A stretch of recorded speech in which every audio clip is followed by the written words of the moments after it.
I was very heartbroken. Tammy Harrington and her daughter, Savannah Derby, lost their dog in a car accident. We had a dog, he wasn't even a year old, and he got hit by a car. So to fix that broken heart, they headed to the puppy place in Springfield, Massachusetts, and fell in love with Buttercup and Layla.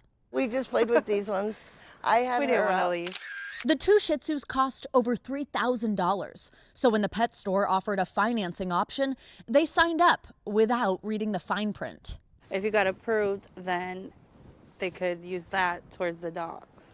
It's a practice known as pet leasing, but many shoppers don't know the details or the hidden costs. I think when people hear leasing, they think of a house or a car, not a pet. Is this similar? It's the exact same thing as leasing a car. You pay a month at a time unless you agree to buy out the dog for, of course, an additional amount of money. You technically do not own the dog. The lease agreement clearly stated that if Savannah wanted to own her dogs, it would cost her over $6,000, more than double if she'd paid up front.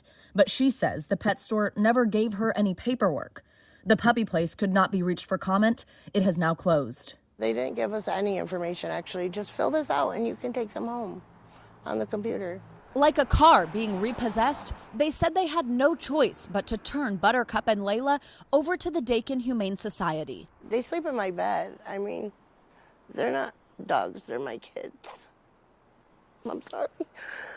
But Dakin Humane Society knew that pet leasing, though legal in 42 states, was banned here in Massachusetts. When I called them to say, you can have your dogs back, it's okay, they were just so excited they started crying. When NBC News reached out to My Pet Funding, the leasing company that financed Tammy and Savannah's dogs, their voicemail said they were no longer offering financing for new customers.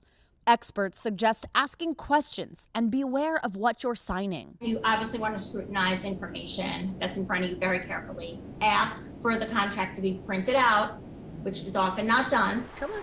Savannah's message after this emotional ordeal? I would just speak up and fight before just giving up your dog. Puppy love worthy of a forever home. Savannah Sellers, NBC News.